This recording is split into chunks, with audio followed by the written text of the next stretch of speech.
तो दोस्तों आज की भी इस वीडियो में हम लोग एक साथ तीन खबरों के ऊपर डिस्कशन करने जा रहे हैं और इत्तेफाक देखिए कि तीनों की तीनों खबरें पाकिस्तान से बिलोंग करती है। पाकिस्तान, इजराइल और भारत इन तीनों के ऊपर केंद्रित है इस वीडियो का मोरल। तो वीडियो को एकदम एंड तक देखते हुए खंडवा डिफेंस फैक्ट को सब्सक्राइब जरूर कर दीजिएगा। तो दोस्तों पहली खबर निकल कर आ रही है पाकिस्तान, सऊदी और चाइना को लेकर। आपको याद होगा कुछ ही समय पहले मैंने आपको एक वीडियो बनाकर बताया था कि चूंकि चाइना अपना इन्फ्लुएंस मिडिल ईस्ट में काफी ज्यादा गेन कर रहा है, जिसमें ईरान और सऊदी अरेबिया उसके दो टारगेट हैं और इनके ऊपर काफी हद तक अपना इन्फ्लुएंस उसने गेन कर भी लिया है। इसका एडवांटेज अब पाकिस्तान को भी मिलने लगा है, जहां पर पहले सऊदी अरेबिया, यूएई दोनों ही देशों की तरफ से पाकिस्तान की आर्थिक स्थिति को सुधारने के लिए किसी तरह की कोई मदद नहीं दी जा रही थी। तो वहीं पर चाइना के इंटरफेयर कर देने के बाद सऊदी अरेबिया की तरफ से अनाउंस किया गया था कि वो पाकिस्तान के अंदर $10 बिलियन इन्वेस्ट करने जा रहे हैं और सऊदी अरेबिया की जो सबसे बड़ी पेट्रोलियम कंपनी है अरामको, वो $10 बिलियन इन्वेस्टमेंट करके पाकिस्तान के ग्वादर वाले इलाके में, जिसे कि चाइना ने डेवलप किया है, वहां पर क्रूड ऑयल रिफाइनरीज को स्थापित किया जाएगा। और ये बहुत बड़ी खबर थी अपने आप में। ये पाकिस्तान को एक बहुत बड़ा बूस्ट मिलने जैसी खबर थी और डेफिनेटली इसके पीछे चाइना जिम्मेदार माना जा रहा था, क्योंकि चाइना ने ही इस ग्वादर वाले पूरे पोर्ट को डेवलप किया है और पाकिस्तान से ऑलमोस्ट चाइना द्वारा हड़प ही लिया गया है। अब इसी इलाके में चाइना सऊदी अरेबिया के जरिए इन्वेस्टमेंट करवाना चाह रहा है। लेकिन दोस्तों अब खबरें निकल कर आ रही है कि सऊदी अरेबिया ने अपना मन बदल दिया है। जी हाँ, इसके पीछे स्पष्ट कारण बताया जा रहा है कि यहाँ से किसी भी तरह के कोई एडवांटेज की उम्मीदें नहीं दिखाई दे रही हैं। इस वजह से इस इन्वेस्टमेंट को लेकर कोई भी चर्चाएं अब आगे नहीं बढ़ेगी। यानी पाकिस्तान के अंदर इन्वेस्टमेंट के लिए न तो अब सऊदी अरेबिया तैयार है और न ही चाइना तैयार है।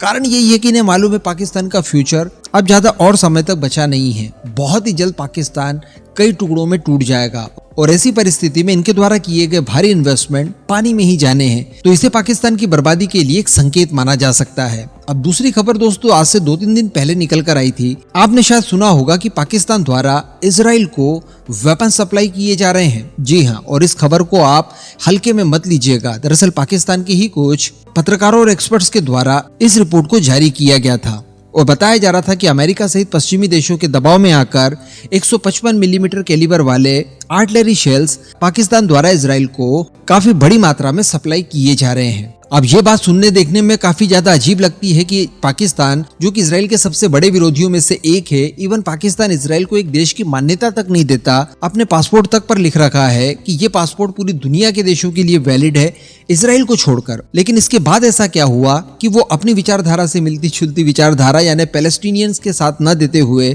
इजराइल को समर्थन दे रहा है और उन्हें वेपन्स भेज रहा है। तो इसके पीछे कारण बताया जा रहा है अमेरिका का प्रेशर। अमेरिका, हम सभी जानते हैं, टुकड़ा फेंककर कोई भी काम इनसे करवा ही लेता है। रिसेंटली हम लोगों ने यूक्रेन में भी देखा, वहां पर भी इन्होंने हथियारों की काफी बड़े स्केल पर सप्लाई की। वो सारे गोला बारूद जो कि यूक्रेन को चाहिए थे रशिया के खिलाफ, वो पाकिस्तान में मैन्युफैक्चर करवाए गए और उसके बाद उन्हें भेज दिया गया। तो इसी तरह की चीजें इजराइल के लिए भी हो रही है और वैसे इस तरह की कोई पहली खबर निकलकर नहीं आ रही है।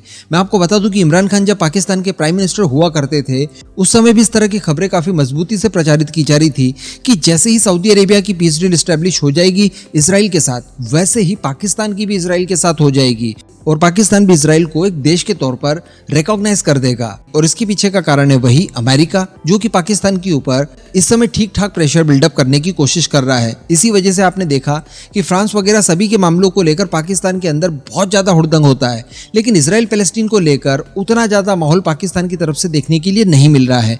आम लोग जरूर समर्थन कर रहे हैं, लेकिन पाकिस्तान की जो गवर्नमेंट है, वहाँ के जो ऑफिशियल्स हैं, उनके जो आर्मी पर्सनल्स हैं, ये भी काफी सोच समझकर अपना बयान रख रहे हैं। तो अल्टीमेटली पाकिस्तान इस समय इजराइल के एक चपरासी के तौर पर काम कर रहा है। अब अगली खबर भी पाकिस्तान, इजराइल और भारत से जुड़ी हुई है। दरअसल हम सभी जानते हैं कि इसी महीने 26 तारीख को मुंबई अटैक की बरसी आने वाली है, 26/11 वाली, जो कि 2018 में पाकिस्तान के द्वारा साजिशन भारत के ऊपर अटैक करवाया गया था, जिसके पीछे के मास्टरमाइंड और सारे आतंकवादी पाकिस्तान से ऑपरेट करते हैं। अब आपको याद होगा कि हमास इजराइल कॉन्फ्लिक्ट जब शुरू हुआ था, उसके कुछ समय के बाद इजराइल के राजदूत जो कि भारत में पदस्थ हैं, उनकी तरफ से एक रिक्वेस्ट की गई थी भारत से और उन्होंने ये कहा था कि चूंकि इजराइल के ऊपर ये जो आतंकी अटैक हुआ है, इसको भारत ने जिस मजबूती के साथ कंडेम किया है शुरुआती चरणों में ही, जानकर काफी ज्यादा अच्छा लगा और हम भारत से रिक्वेस्ट करेंगे कि आप हमास को एक आतंकवादी संगठन डिक्लेयर करें। उस समय भी हम लोगों ने इस बात को लेकर डिस्कशन किया था कि ये दुर्भाग्य है दुनिया का कि आज तक आतंकवाद की कोई भी डेफिनेशन नहीं लिखी गई है और इसका फायदा ये आतंकवादी संगठन बखूबी उठाते हैं, क्योंकि दुनिया भर में जितने भी आतंकवादी संगठन हैं उन्हें एक सुर में पूरी दुनिया आतंकवादी नहीं मानती। देखिए, आतंकवाद के सबसे बड़े पीड़ितों में से एक भारत है, इवन शीर्ष पर है। लेकिन भारत की भी ये मजबूरी ही समझ लीजिए आप कि आज तक हमास जैसे आतंकी संगठन को एक आतंकी संगठन घोषित नहीं करवाया गया। इसी को लेकर इजराइल द्वारा रिक्वेस्ट भेजी गई थी, लेकिन इसके ऊपर भारत कोई प्रतिक्रिया देता। इसी बीच खबर निकल कर ये आ रही है कि इजराइल द्वारा लश्कर ए तैयबा, जो कि भारत के लिए सबसे बड़ा थ्रेट है, उसे इजराइल द्वारा अब ऑफिशियली आतंकवादी संगठन घोषित कर दिया है। ये सबसे बड़ी खबर तो है, लेकिन इससे भी बड़ी खबर ये मानी जानी चाहिए कि अभी तक इजराइल, जो कि भारत की तरह ही आतंकवाद से पीड़ित है, उसने लश्कर ए तैयबा को आतंकवादी संगठन घोषित नहीं करके रखा था और आज कर रहा है 2023 में। तो कहने का मतलब आतंकवाद को परिभाषित करना कितना ज्यादा अनिवार्य है। इसी वजह से भारत हमेशा यूएनएससी में इस पक्ष को रखता ही रखता है कि आतंकवाद को परिभाषित जब तक नहीं किया जाएगा तब तक इसके निराकरण के लिए कोई भी ठोस कारण हम लोग तैयार कर ही नहीं पाएंगे और इसी तरह से दुनिया आतंकवाद से जूझती रहेगी।